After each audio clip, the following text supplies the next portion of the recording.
Okay. For the fourth and fifth lang. Right. Pero yung all others, banner. Yes, po. Yes, Mr. President, I'm prepared to address the question of the good gentleman, but Senator JV, our previous sponsor and Yes, author, Mr. would like President, to interject. with the indulgence of Senator Estrada and Yes. Ontiveros, because I was the one who sponsored this during the last Congress. Barangay health workers from the third and fifth class municipalities will be receiving about 3,000 pesos minimum monthly honorarium. Because the rationale is the base Ws from the cities and the first and second class municipalities are given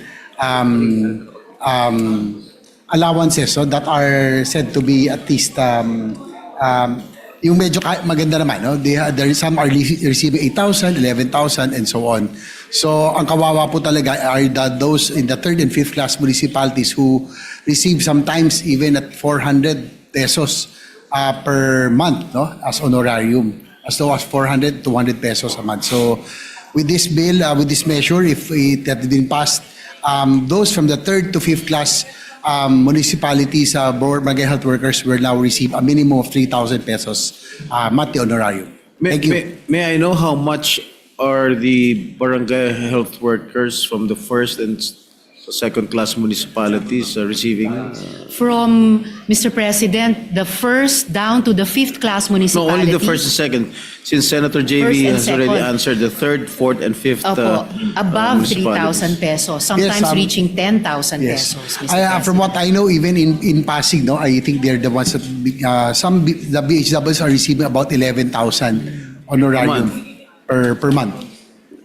In Metro Manila, some are 8,000 up to 6,000 to 8,000. So who shoulders that? The local government? LGUs, yes, The LGUs. local government. Okay. During the committee deliberations of on the Magna Carta for barangays, we were informed that some punong barangays or the barangay captains, especially in some municipalities in the Samar area, receives only 3,000 pesos per month. Hence, there would be an awkward situation wherein the barangay health worker and the barangay captains could have the same monthly compensation. May I know your thoughts on that, Mr. President? Unfortunately, Mr. President, yung ganyang klaseng unfortunate din na situation ay hindi po maiwawas to nitong panukala natin. But we are making a very important correction dun sa pagpapatupad ng ating mga local government units, dun sa parte ng tungkulin nila sa implementation ng universal healthcare. Ibig sabihin po, at least, gaya ng pinoint out ni Senator JV at pinamunuan niya nung nakaraang kongreso, we will establish a floor para doon sa mga barangay health workers na sa ngayon po, Mr. President, ang lawak ng range ng natatanggap nila from 10,000 or 11,000 sa first-class municipalities, halimbawa sa Mandaluyong, down to as little as 200 pesos, Mr. President, sa third, fourth at lalo na fifth class municipality. So ngayon, ang gustong gawin ulit ng Magna Carta for barangay health workers ay at least mag-establish po ng floor na 3,000 pesos for every barangay health worker sa buong bansa, Mr. Well, President. based on our discussion together with Senator Ejercito, yung first and second class municipalities ang nagbabayad ng kanilang allowance, LGUs. Am I correct? Is that my understanding? That is correct, Mr. President. So in third, fourth, and fifth class municipalities, ang magbabayad niya national government. Because some of the third and fourth and fifth class municipalities cannot afford to give honorariums, allowances to their barangay health workers. Am I Opo, correct? Mr. President, kung ano po yung balanse ng 3,000 piso na hindi po kayang bayaran ng LGU, ay pupunuin po Bubunuin ng national ng government. national. So That's dito right, sa Mr. Metro Manila, I'm sure lahat naman ng mga bayan dito, mga syudad dito sa Metro Manila, kayang bayaran ang kanilang kaya ibigay yung kanilang mga allowances, mga honorarium sa kanilang mga barangay health workers. Kasi maraming pera yung mga LGUs ng Metro Manila. Kaya po yan, Mr. President. At least yung 3,000 pesos, kaya po ng lahat ng LGUs dito sa Metro Manila. And I heard yung mga ibang cities, mas malaki pa yung binibigay more than 3,000 pa binibigay. Yes, Mr. President. Maabot sa 10,000 pesos or 11,000 Is it pesos. uniform dito sa Metro Manila? Iba pa, nagbahay pa nga ng permanent. For example, the City of Manila, Quezon City, Pasay, pare-pareho bang binibigay nilang Iba-iba rin po, Mr. iba-iba. President, batay sa income ng LGU, batay din sa pagpapahalaga ng local government units sa implementasyon meron ba ng ho kayong universal datos kung healthcare? magkano halimbawa binibigay ng City of Manila sa kanilang mga barangay health workers? I will So we can compare, provide that to the good gentleman. Okay, as soon as possible. Like, gusto ko lang Mr. kasi President. malaman kasi yung sa San Juan, sa Mandaluyong, hindi ko alam kung baka alam ni Senator JV kung magkano binibigay ng mga ng local Gusto kang government alam, ng Mr. San Juan sa President, mga ni sa Senator mga JV. barangay health workers natin sa San Juan. Well, he might know kung if it's sufficient enough.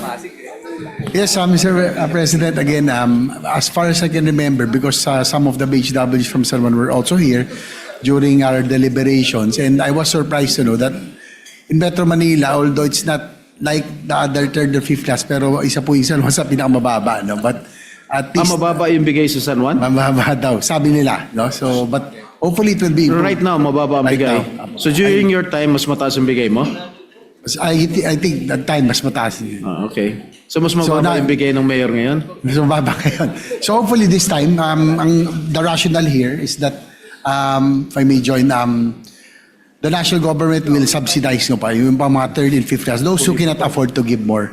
But as what the sponsor is saying sa Tortiveros, that in Metro Manila, at least 3,000 to 5,000 kaya-kaya ho ng lahat ng LGUs dito eh. No? So there's no problem. Even the first and second class municipalities, it's really the third to fifth class that cannot really afford. Ang nakakaawa po talaga doon, meron 400, meron pang 300 no a month, no. So that's what we want to address, Mr. President. Thank you.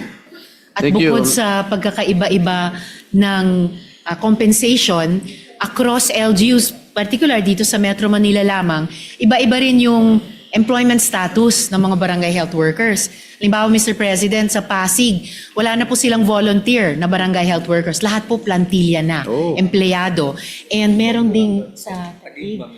Oo. Sa Taguig, meron din po silang programang progression ng pag-improve ng employment status ng kanilang mga barangay health workers over time, Mr. President. Diyan mo makikita na magaling ang kanilang mga punong bayan. At Ganon, punong- Mr. President. punong lungsod.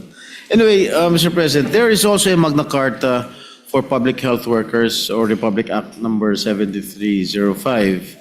How different will this new Magna Carta of Barangay Health Workers from the Magna Carta for Public Health Workers?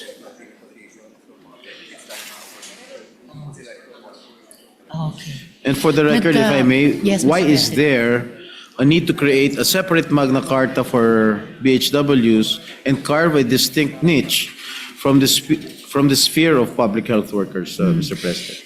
Partly dahil din po sa kasaysayan, Mr. President, or yung origins ng bawat grupo ng mga health service providers. Kung yung pong mga covered ng Magna Carta of Public Health Workers ay mga professional, medical professionals, at kapag nasa public health sector natin, ay nakakatanggap din ng iba pang mga benefits at saka karapatan bilang working people tulad halimbawa ng overtime pay, etc. Subject pa nga dun sa mga salary grade no, sa ating gobyerno. Ang mga barangay health workers, historically po, excuse me, Mr. President, nagsimulang mga volunteers.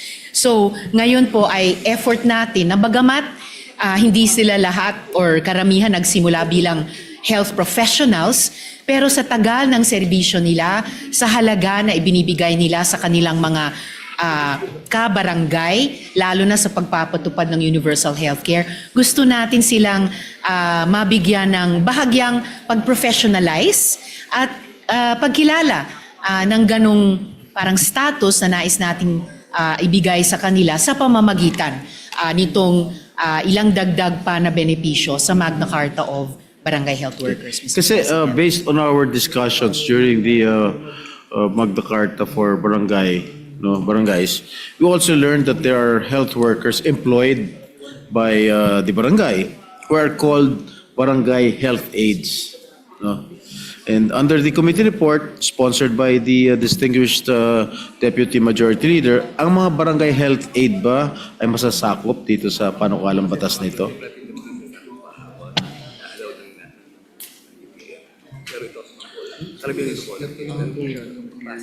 Yeah, exactly. Mr. President, yung barangay health aides ay nag-occupy po ng plantilla positions at kaya siguro isang magandang best practices o example o So mas modelo mataas niya ang barangay sa aid, Pasig. barangay health aid kaysa sa barangay health worker? Mas ano po, Mr. President? Mas mataas Yes, sa in plantilla? effect, mas mataas po dahil may status po sila na empleyado. Nag-ookupa po sila ng mga plantilla positions. Can you please differentiate the function between the barangay health worker and the barangay health aid? That's an important question, Mr. President, dahil kung titignan po natin ang mga trabaho ng barangay health aid at yung matagal na rin ginagawa ng mga barangay health workers, pareho, Mr. President. So, nagkakaiba lamang sa provenance or origin ng pag-empleyo or pag-volunteer nila sa local government units at ang inabot na employment status nung isa at itong isinusulong pa natin na makaabot na kung hindi man plantilla status, at least measure ng continuity of service, no, at measure ng mga benepisyo bilang barangay health workers, Mr. Kung President. pareho lang talaga ang function nila, bakit hindi natin iplantilla na lang lahat ng mga barangay health workers? Bakit barangay health aides lang? Kung pareho lang po ang kanilang Ideally, trabaho. siguro, Mr. President, yan yung isang gusto nating marating na sitwasyon, maybe in the medium or even short term. Kaya lang, kung ngayon na Mr. President, na matagal nang nagsisilbi ang ating mga barangay health workers at naudlot pa yung inaasahan nila nung nakaraang 19th Congress, sa ngayon po hindi pa kakayanin funds-wise, Mr. President. So, dun sa tanong ng good gentleman, maaari nating tignan na kapag maipasa natin itong Magna Carta of Barangay Health Workers, isa na po siyang konkretong tagumpay kasama ng ating mga barangay health workers. At malay natin, habang mas naitatatag yung universal healthcare system natin at mas yumayaman yung ating ekonomiya, pwedeng kalaunan naging hakbang pala ito para tumungo dun sa sitwasyon na tinanong ng good gentleman. So your Mr. answer to President. my question, Mr. President, is that they will not, itong mga barangay health aides, will not receive any allowance from the government. Ang barangay health aides, Mr. Yes. President, or barangay health workers? The barangay health aid, hindi kasama sa panukalang batas nyo. Hindi po kasama. Hindi They are po not, kasama sa they are not batas. included. Opo, Mr. I'm talking about the President. barangay health aids, Opo. Mr. President. Yung barangay health aides po ay patuloy na makatatanggap ng sweldo nila at anumang mga Yes. benepisyo sa local government. Pero hindi units, po kasama Mr. sa inyong President. panukalang batas. Opo, hindi po kasama dito sa panukalan. Thank you. Thank you, Mr. President. Okay, with regard to the funding, no, can you please confirm, Mr. President, the 3,000 pesos minimum honorarium is exempt from the 45% personal services cap during the first year? Yes, Mr. President, This just is during the accepted. first year of implementation. Okay, what happens of after law, the first year, Mr. President? President? Opo. So after the first year, Mr. President, bahagi na po ng regular budget. Subject na po sa mga applicable caps, kasama na po dito sa Are 45% the sa personal other services. LGUs fiscally prepared to permanently absorb this obligation, Mr. President?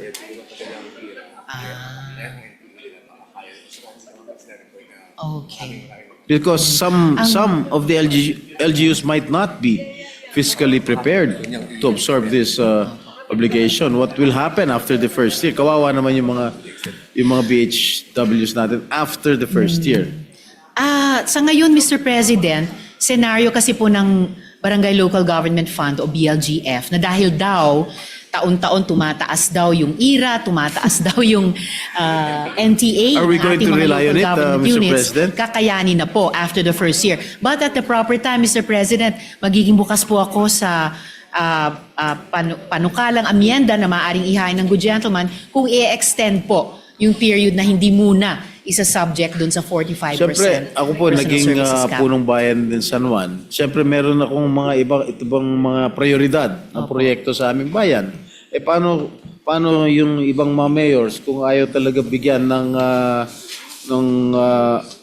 allowance itong ating mga BHWs? What will happen? Dahil din po, Mr. President, sa ganong variable, yung understandably changing priorities ng local government units taon-taon. So, dagdag na dahilan, magiging bukas ako kung magpapanukala ang good gentleman na i-extend po ang period na exempted sa 45% cap on personal Kasi services. mahirap kasi rito, halimbawa, si Senator JV naging mayor. Halimbawa ako naging mayor. Binibigay ko lahat yung kanilang allowances, yung allowances ng BHW. Tapos siya nag-succeed sa akin bilang mayor.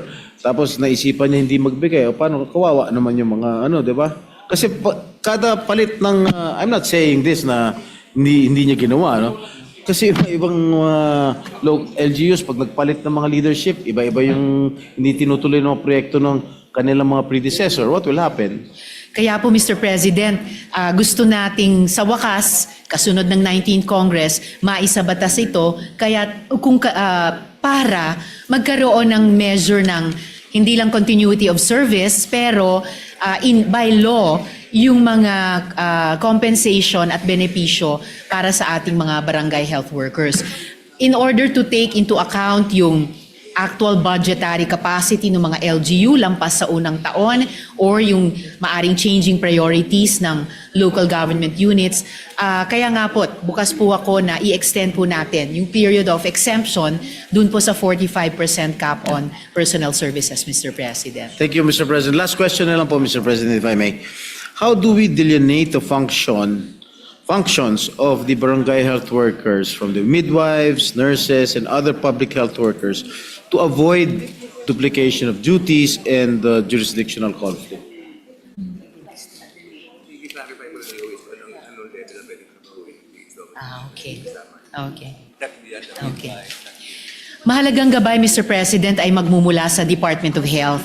I-delineate nila alin pong mga health or medical services ay reserved talaga dun sa mga health professionals na nasa hanay nila. Nurse man, doktor, lalo na at iba pa. At alin, at marami-rami po ito, Mr. President, ay mahalagang patuloy na isasagawa ng mga barangay health workers, lalo na pa dun sa grassroots level ng implementasyon ng universal healthcare, Mr. President. Thank you for that, Mr. President. Kasi ang naging problema kasi namin during the course of our hearings sa barangay health, Magna Carta on barangays, hindi po namin mahanapan ng pondo, no? Kahit po tumaas ang kanilang iraw, yung NTA na kanilang tinatawag, marami pa rin mga LGUs na hindi mapaglalaan ng pondo para sa mas maayos na compensation para sa ating mga barangay officials like yung ating mga barangay captains, mga kagawads. Yun lang talagang bottom line, funding talaga ang problema. But anyway, Mr. President, again, let me emphasize that I am fully supportive of this measure. And I sincerely recognize and commend the diligence, hard work, passion, and the heart that the good sponsor has poured onto this measure, and in every measure, every happy bill that she sponsors here on the floor. And as your chairperson of the Committee on Local Government, who bears the tasks of studying and deliberating a related and similar bill to the one that is being sponsored right now, we only want to be fully aware and enlightened as to the policy direction that this august body wishes to take. Thank you, Mr. President. Thank you to the good Thank you. sponsor for the gracious time and the opportunity to propound questions that she accorded this humble representation. Thank you, Mr. President. Thank you, Mr. President. Thank you. Majority Leader. Thank you very much, Mr. President. Before we recognize the next interpellator, we'll have guests here from Negros Occidental, Ma'am Rita Gatuslao, board member of the 5th District of Negros Occidental, and Justin Gatuslao, the Vice Mayor of Himamaylan City, Mr. President, are here with us today. All right. Welcome to the Senate. Thank you Mr. for President. joining us. May we recognize also Senator Robin Padilla to also interpolate the lady sponsors. Senator Robin Padilla is recognized to continue interpellation. Maraming salamat po, Ginoong Pangulo, at sa ating pinunong mayorya. Maari po bang makapagtanong sa ating inahangaang senadora? Opo, Mr. President, maaari po. Opo, bilang ako po ay co-author din at co-sponsor ng itong napakagandang panukala na ito. Meron lamang pong mga tao na nagpunta sa ating tanggapan at meron po silang gustong linawin. Ito po yung tinatawag natin na Barangay Nutrition Scholars. Tinatanong po nila kung sila daw po ba ay covered sa panukalang ito. Unfortunately, Mr. President, hindi po. Pero salamat sa pagtanong ng good gentleman dahil gaya ng nabanggit ko po sa good gentleman mula sa San Juan, mga barangay nutrition scholars nga po ay nagtatanong tuwing napag-uusapan itong Magna Carta for Barangay Health Workers kung hindi ba sila magkakaroon din ng Magna Carta for Barangay Nutrition Scholars. So if ever po may maglapit sa Senado ng ganyang panukalang batas, matutuwa po ako kung mamarapati ng good gentleman mula sa Camarines Norte at BARM na posibleng pagtulungan po namin itong panukala, Mr. President. Opo, maraming salamat po. Kasi ang tanong po nila kasi na napakahirap pong sagutin at alam kong kayo po masasagot po ninyo. May kinalaman din daw po sila kasi sa health. Opo, pagiging nutritionist, kumbaga sila yung number one . Kasi po, ang kalusugan ng tao, sila yung mga ngasiwa. Opo. Meron po ba daw paraan pa tayo na makasama sila dito sa panukala na ito? Mahirap makisama kasi iba situation na. Tapos meron pa mga iba yung mga barangay. We'll review po sa next hearing. Opo. Dahil na rin, Mr. President, sa sulong na yung stage nito at maraming taong binuno ng mga Barangay Health Workers Associations na kaugnay natin, ay baka mahirap na pong isama yung Barangay Nutrition Scholars dahil din po iba rin yung sitwasyon nila. So, pero gaya ng nabanggit ko po kanina, Mr. President, baka sa isang susunod na pagkakataon, pwede po nating talakayin sa mga Barangay Nutrition Scholars na organisasyon kung may konsepto po ba sila para magkaroon din ng Magna Carta at pwede po nating pagtulungan kasama nila na makapag-draft ng panukalang batas na Magna Carta for Barangay Nutrition Scholars, Mr. President. Final na po yun na hindi po natin sila makakasama. Final po yun. Okay. Unfortunately, Mr. President, pinal na po dahil po at ito binibigyan ko ng diin, iba po talaga ang trabaho nila. Pero I'm sure pag pinag-aralan po natin ng good gentleman, yung mga detalyeng iyon, mas lalo pa tayong magagabayan kapag may katrabaho na tayong mga Barangay Nutrition Scholars Organizations kung gugustuhin po nilang mag-draft din po ng panukalang Magna Carta of Barangay Nutrition School. Kumbaga, may unique din po sa kanila na iba pa po sa Barangay Health Workers. Maraming salamat po. Panghuling tanong na lang po. Opo. Alam na po naman natin na parating na po ang eleksyon. Opo. At dito po sa Section 21 po ninyo, ang sabi po dito ay ipinagbabawal ang pakikilahok ng mga BHW sa partisan politics activities. Opo. Paano po natin mapoprotektahan ang mga BHW laban sa mga notorious na local na opisyal na maaaring magtanggal sa kanila sa pwesto dahil lamang sa magkaiba sila ng kulay sa politika. Lalo na't andyan na nga po ang politika ng barangay level pa lang, meron na pong politika.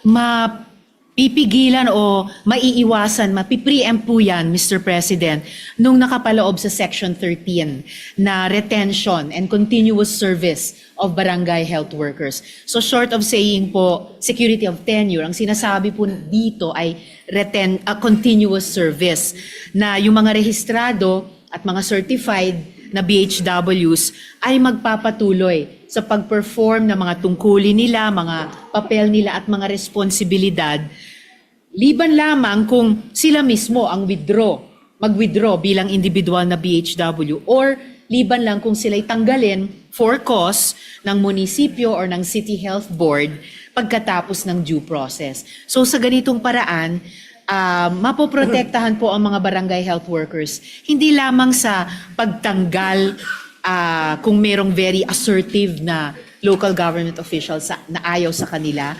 mapipigilan din po na basta na lang silang matanggal dahil lamang may change of government po doon sa barangay level. So Opo. meron po tayong Section 13 tungkol sa retention at continuous service nila, Mr. President. Ibig po bang sabihin na aming hinahangaang senadora, magkakaroon po ba ng parusa ang mga notorious na mga local official nito kapag sila po ay gumawa ng hakbang laban sa mga BHW na hindi susunod sa kanilang politika?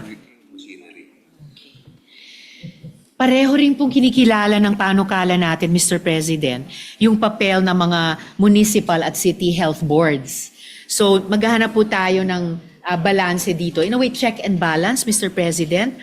Dahil ito pong mga municipal o city health boards, ayon naman sa local government code, ang siyang nagtatakda ng mga polisiya at guidelines at sila pong responsable actually sa recruitment, sa pagpili, sa registration, sa certification, pati po sa retention at removal at resolution ng complaints and grievances kaugnay ng mga barangay health workers sa kanilang jurisdictions.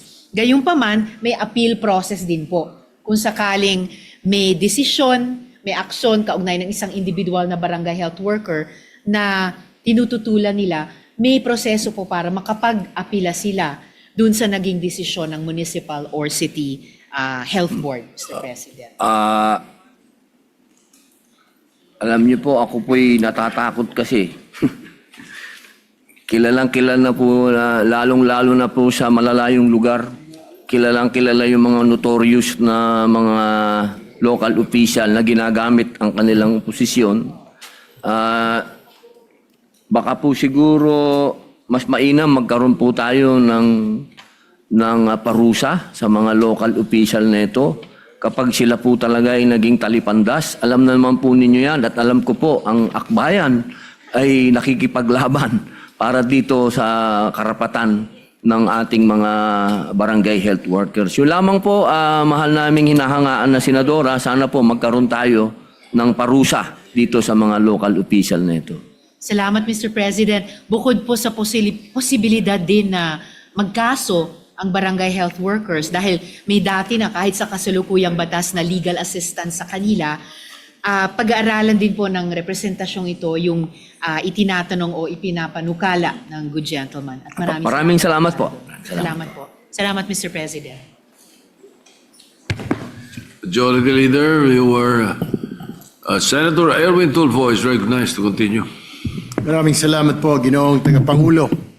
Kasamahan, nais ko pong ipahayag ang aking suporta sa pagsulong upang maipasa ang Magna Carta of Barangay Health Workers.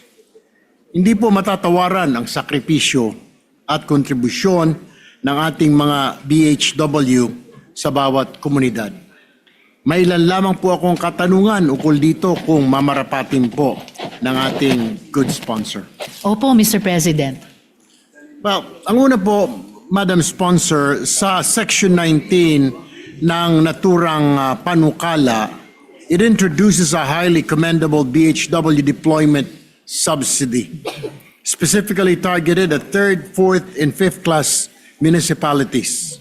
Mari po bang ipaliwanag ng ating butihing mambabatas kung paano tutugunan ng mekanismo ang subsidiya na ito ang kakulangan po sa pondo ng mga low-income LGU?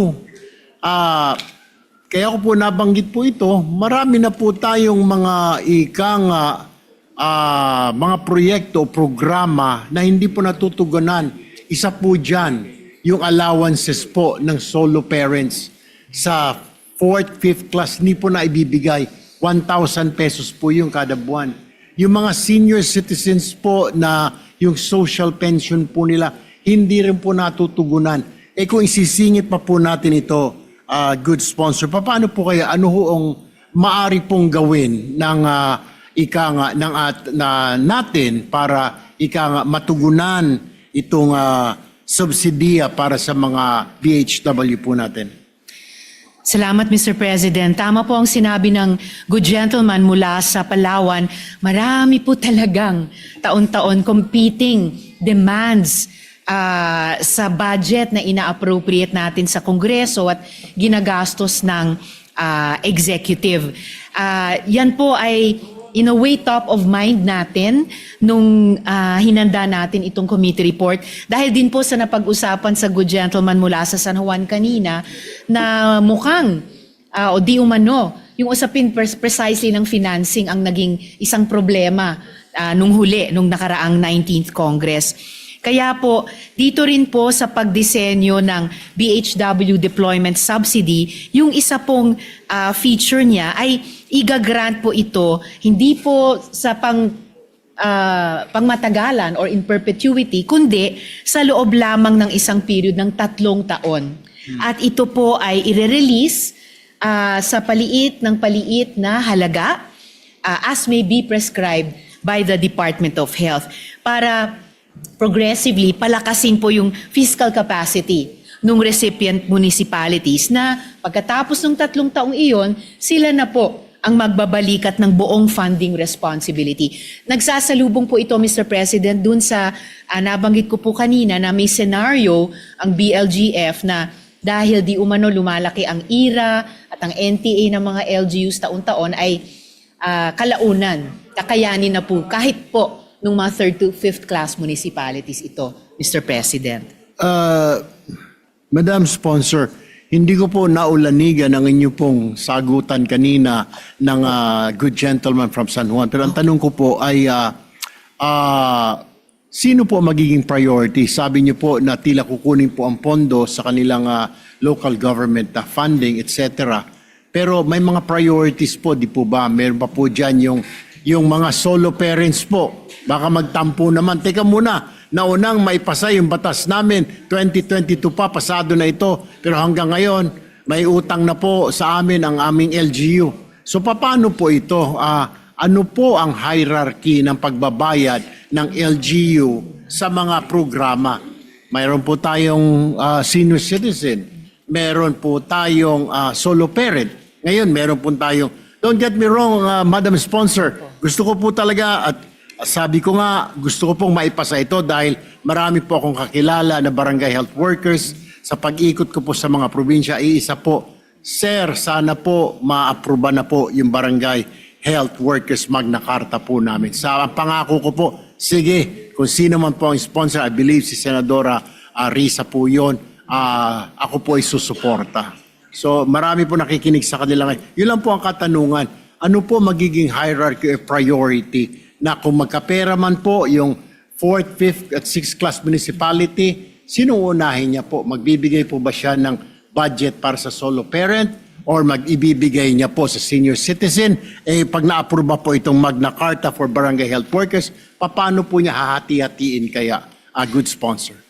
Huwag pong mag-alala ang good gentleman mula sa Palawan, Mr. President. Nauunawaan ko yung kanilang sinasabi at nakikiisa dun sa patuloy na pag-champion nila sa mga senior citizens, solo parents, mga sektor po na pinagtulungan talaga natin na magkaroon ng subsidy mula sa gobyerno at pinamunuan ng good gentleman for a time bilang kalihim ng social welfare and development na makarating itong mga subsidy na due sa kanila by law.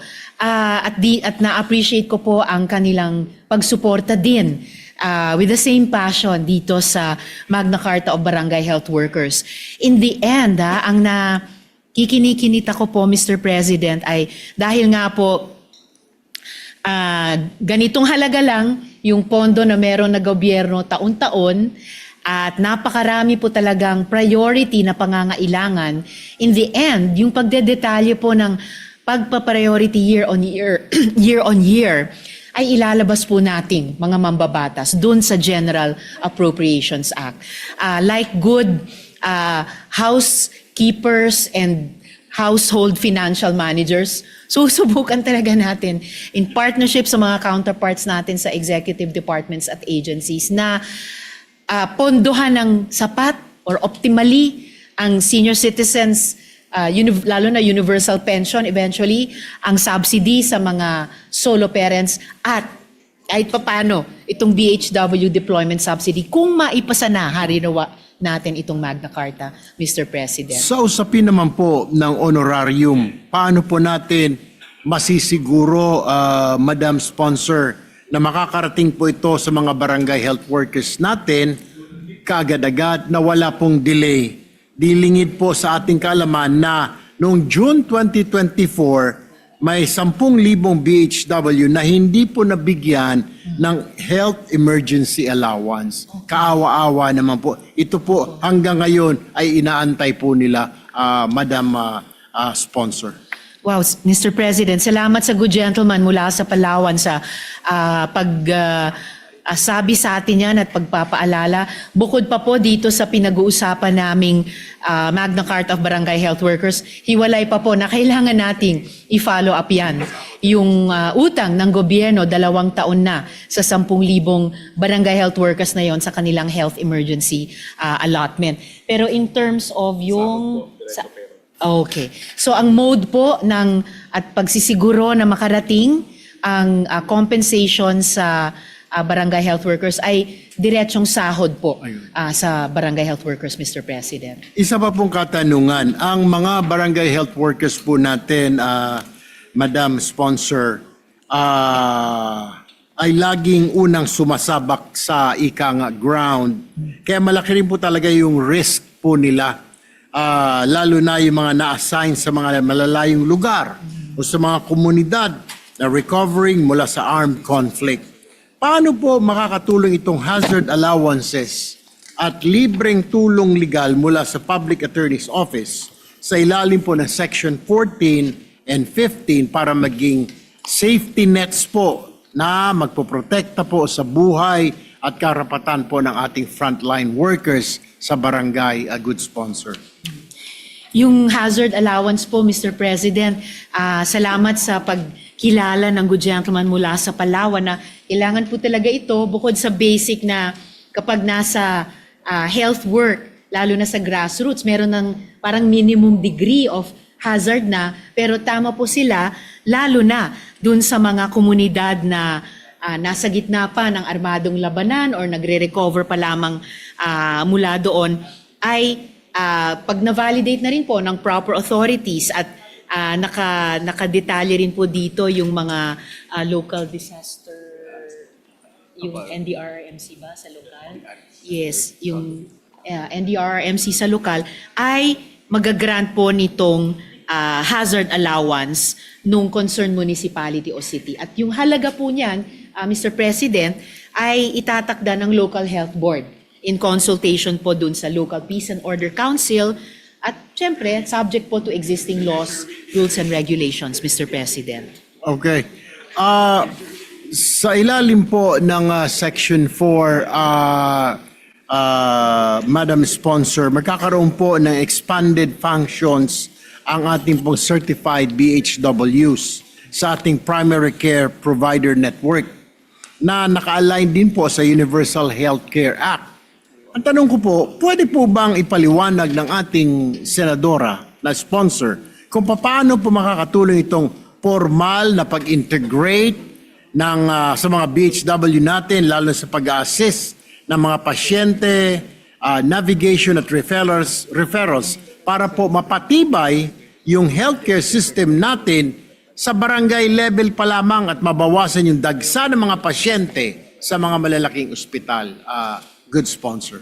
Salamat, Mr. President. Inilarawan po ng good gentleman mula sa Palawan yung layunin talaga ng universal healthcare na may pangunahing bias sa primary healthcare. Kaya po talaga kinikilala ang papel ng mga barangay health workers sa pag-provide nito bilang sila yung frontliners sa pagsuporta ng delivery nitong primary healthcare sa komunidad. Para po kung makakatulong at talagang nakakatulong ang mga barangay health workers panatilihin ang kalusugan ng mga malulusog mula sa pagkapanganak hanggang sa pagtanda. Yung papel nila sa agad na pagtukoy kung may mga mukhang sintomas na kailangang agaran na maagapan. Sa papel nila na yung referral na binanggit ng good gentleman mula sa Palawan, na kapag may lumulubhanang health condition, maitawid ito dun sa service delivery network natin sa mga health facilities. Kaya dun pa lang sa grassroots level, dito sa ating Magna Carta, bahagi na sila nung community health teams nung barangay health station. Bilang ito po yung team na kumikilos sa level ng komunidad para sa pag-deliver ng primary health care. Kaya deklarado po itong mga barangay health workers na miyembro ng kadre ng community health care workers. At sila po ay kikilos day to day sa ilalim ng direct control at supervision ng pinuno ng barangay health station sa pagsasagawa ng iba't ibang mga papel nila, Mr. President. Panghuling katanungan na lamang, good sponsor, na silayan ko po kanina, ito pong Magna Carta ng Barangay Health Workers. Pero tanong ko lamang po, bakit po kailangan ng free legal service para sa ating BHW? Gayong sila po, ang concern lamang po ay ang kanilang mga constituents, kababayan sa barangay. Sila po ba ay inaasang i-engage sa ilang mga bagay na kailangan po nila ng legal service, good sponsor? Mr. President, kahit po sa kasalukuyang batas, meron na pong probisyon ng ganyang klasing benepisyo o tulong sa mga barangay health workers na legal service. Dahil po maya't maya, nababalitaan po natin na inirereklamo ang isang barangay health worker or kinakasuhan, kahit na po ito ay in the course of ng pagganap nila ng kanilang trabaho. So kaya po minabuti ng kasalukuyang batas at nire-retain po natin dito sa ating panukala yung ganyang benepisyo o tulong sa mga barangay health workers, Mr. President. Maraming salamat po, good sponsor, Ginoong Pangulo. Nais ko lamang pong ihayag na ang inyo pong lingkod ay sumusuporta sa pagpasa ng batas na ito, ang Magna Carta for Barangay Health Workers, dahil po sa kalunos-lunos po na kondisyon ng ating mga barangay health workers, overworked, underpaid, or no pay pa nga po, pero they keep on doing their job without complaining. Maraming salamat po, Ginoong Pangulo. Maraming salamat po, Lady Sponsor. Salamat po, Mr. President. Majority Leader. Thank you very much, Mr. President. Mr. President, I believe some other members still wish to interpolate the measure. May I ask for a minute suspension, Mr. President? Wala na? Okay na? Session suspended.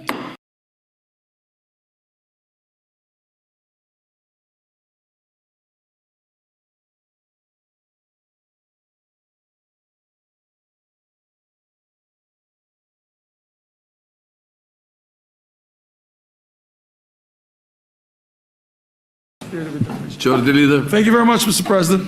Mr. President, I'd just like to put on record that this Magna Carta for Barangay Health Workers, pinasa na po namin ito last Congress. Pinasa na po natin ito. Hindi lang naipasyata ng House or I do not know, para na-hold.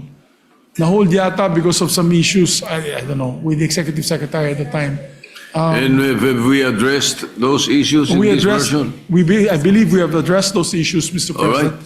And alam mo, for just a quick manifestation, doon po sa amin sa Bukidnon, yung mga barangay health workers po, yan ang aming mga frontliners sa health and assistance sa ating mga taong bayan. Pag distribution po ng DSWD, BHW po ang gumagalaw. Pag may kalamidad, BHW po ang gumagalaw. Pag may mga nganak, BHW po ang nandun po sa mga tahanan ng ating mga mahirap na mga kababayan na nangangailangan ng tulong. Kaya it's about time. And tama po sinabi kanina doon sa debate, the inequality, yung mga syudad po dito sa Metro Manila, ang lalaki ng natatanggap ng BHW. Ganon din naman po ang trabaho nila. Kung sa Bukidnon, sa isang barangay namin sa Kibahoy, sa Kitaw-Taw, which is a very, it's very rural. Ganun din po ang trabaho nila, pero natatanggap po ng BHW dun, 1,500 a month. Dedicated po sila, life and limb. Pag nagbaha, sila pong lumalangoy, papunta doon sa bahay para alagahan yung lolo at lola. Especially during the pandemic. Yes, sir. During the pandemic, sila talaga frontliners natin. Kaya sana po may pasa po natin ito sa lalong madaling panahon. And one way of doing it is to close the period of interpellation. There being no other members who wish to interpellate the measure. This is considered a happy bill, Mr. President. Hearing no objection, the period of interpellation is closed. Salamat, Maraming Mr. salamat. President. May I make something quickly of record, Mr. President? Yes. Good Majority Leader. Maraming Go ahead. salamat po. Just to make of record po, kasama po natin sa kapulungan ngayon, ilang mga leader ng barangay health workers na kasama natin noong 19th hanggang ngayon sa 20th. Sina Eve Tyrone Miguel Garcia ng UNI Global Union Philippine Liaison Council, Mirna Gaite, Presidente ng BHW Federation NCR, Conan Dark Serial, Presidente rin ng National BHW Confederation, Jonathan Pabereso ng UNI Global Union Philippine Liaison Council, Michelle Melorin ng BHW Federation Mandaluyong City, at si Cheryl Bolden ng BHW Federation NCR, Mr. President. Nagpupugay po tayong lahat sa kanila ngayong araw. Salamat po, Mr. President. Are you ready for the amendments o wala pa?